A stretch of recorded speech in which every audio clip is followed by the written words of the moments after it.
It's okay, just coba-coba. Ngomong wis. Okay, good morning students. Yang kenceng wis. I just wanna know today, know today, know today. I just wanna know something today. Good morning everybody, this is Miss Anggun speaking. Today I will introduce you to some common apparatus that we usually use in our chemistry experiment for IGCSE. So I hope you can enjoy this video and also learn something from it. I just wanna know today, know today, know today. I just wanna know something today. Okay, we will see up close here of our Beaker Glass. It comes in two different sizes. The first one is 250 centimeter cube or 200 ml. The other one, smaller one, is 100 ml or 100 centimeter cube. It also comes in many other sizes as well. So it's really important for you to read your instruction carefully to know which size of your Beaker glass will be used in a particular experiment. So what's the use of this Beaker glass? We commonly use Beaker glass to store a liquid or sometimes to see or to observe when a reaction happens. So this will become a container or become a vessel to see whether a bubble of gas is formed or color changes is happening. You can see that it is see-through, it's clear and see-through, so you can easily see it perfectly. I just wanna know today, know today, know today. I just wanna know something. Your measuring cylinder also come in different sizes. This one is 50 centimeter cube. The other one, the smaller one, is 5 centimeter cube. Okay, which one to use then? For example, if you want to measure just 5 centimeter cube, you can use this smaller size measuring cylinder, or you can also measure 5 centimeter cube using the bigger one, the 50 centimeter cube measuring cylinder. The right apparatus to measure as little as 5 centimeter cube in solution is to use the smaller size. If you can go for the smaller size, if you have it in your apparatus list, it is a good idea to use a smaller size to measure something as little as 5 centimeter cube. Why? Because the less you go, the more accurate your experiment will be. Okay, so if you can see, if I can just take a look closely here, 5 centimeter cube means you're going to pour the solution to this line, while with this smaller in size, you're going to measure it to 5 centimeter cube over here. You can see that if you use a smaller size here, it will give you a better control of the solution that you're going to pour or you're going to measure. Okay? When you measure a liquid using measuring cylinder, you don't want to bring the measuring cylinder to your eyes, but bring your eyes and your head to the measuring cylinder. So this is the best position to ensure a more accurate measurement.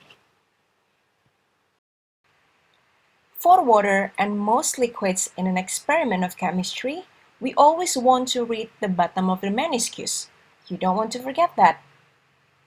I just wanna know today, know today, know today. I just wanna know something. These are conical flask. The standard size that we use a lot in our chemistry experiment for IGCSE. This is 250 centimeter cube. Okay, so what's the use of this conical flask? Conical flask is really a good tool to see whether a reaction happens or not. So usually, say for example, if you put an acid to it or an alkali to it and then you try to react it with a solid, or you try to react it with other aqueous solution, for example, you're going to put all the reactants over here and then you're going to observe whether, say, a bubble of gas is formed, or maybe a color change is happening, or maybe you want to take a temperature reading using thermometer. This is a very, very common apparatus in IGCSE. This is conical flask. What I am showing you here is a titration experiment in which a conical flask is mostly used. In this particular experiment, we mix two solutions slowly until a permanent color change is seen, which indicates the end of the titration. This is, by the way, a typical acid-base experiment which is oftenly assessed in IGCSE chemistry for practical skill. So you have to be able to do it by yourself later, okay? I just wanna know today, know today, know today. I just wanna know something. The next stop is, you know what this is. This is test tube. Though it looks the same, it is not entirely the same. You can see that this test tube is slightly smaller than this test tube, and this actually has different name. This is what we call a standard test tube. This one, however, this is not a test tube. We call this boiling tube. The reason why we call it boiling tube, as the name suggests, is because sometimes we want to heat a solid, or we want to heat an aqueous solution, or you want to heat substance. Okay, it can be solid, it can be a liquid, it can be aqueous solution. The reason why this is bigger is that it actually made from a harder glass. It is actually made from harder glass than this one, so that it can withstand high temperature of the Bunsen burner. Okay, never use this one if you want to boil something. You want to use the bigger one, the boiling tube. I just wanna know today, know today, know today. I just wanna know something. This is a volumetric flask. I'm going to compare it with conical flask so you can see the difference between them. This is conical flask. See the difference? Usually if you want to dilute something, say for example, you want to dilute your sugar solution so that it becomes more dilute, means that if you taste it, not that I say that you can taste something in chemistry, but well, if you could taste it, it will be less sweet. That's what it means by dilution. You add water to it. So when you with a 250 centimeter cube volumetric flask, we could dilute 50 centimeter cube of a substance to become 5 times more diluted by adding 200 centimeter cube of distilled water until it reached the mark of this flask. This volumetric flask provides a more accurate measurement than measuring cylinder for the same volume. Using a simple math, can you solve if I want to dilute a substance into 10 times more diluted? What is the initial volume of that substance do I need? And how much water do I have to add? And don't forget the bottom of the meniscus. The answer is you can add 25 centimeter cube of that solution into this flask and fill the rest with water.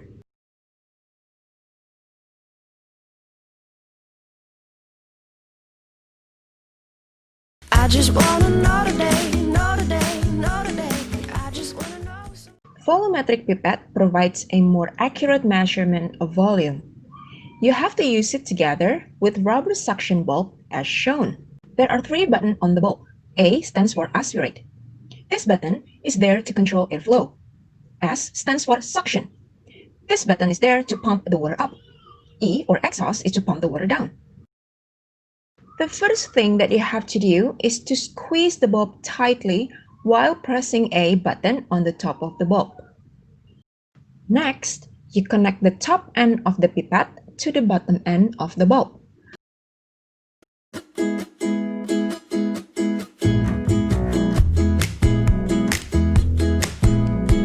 I just wanna be okay, be okay, be okay. I just wanna be okay today. Pressing the S button will allow solution to climb up. It will take some time before it reaches the mark, so you might want to keep on pressing and be patient. I just wanna be okay, be okay, be okay. I just wanna be okay today. Now what I like to do is I let the solution pass the mark and then I press E button. That way I let the solution to go down again. It gives me better control. You might need some time before you get used with this apparatus, but I'm sure you will master it in no time.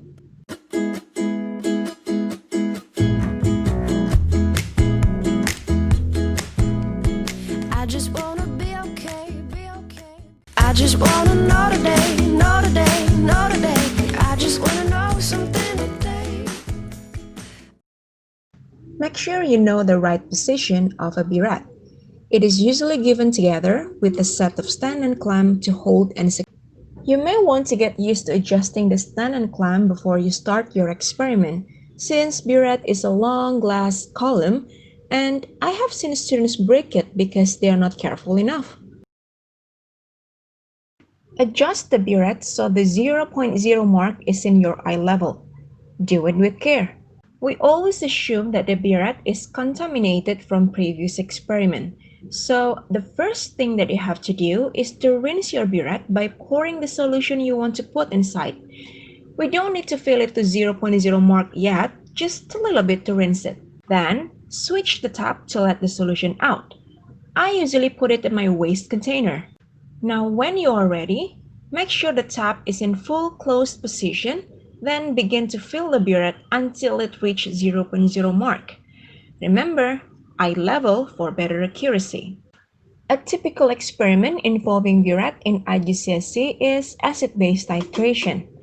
An indicator that can change color is needed. Notice how I use my left hand to handle the tap. This allows better control of the flow.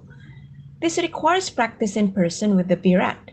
Then, you add the solution from the burette to your solution in the conical flask slowly while swirling the flask until a prominent color change is observed. And that will be the last part of the introduction video of IGCSE chemistry. See you around! I just wanna be okay, be okay, be okay. I just wanna be okay today. My spirit takes flight, 'cause I am alive.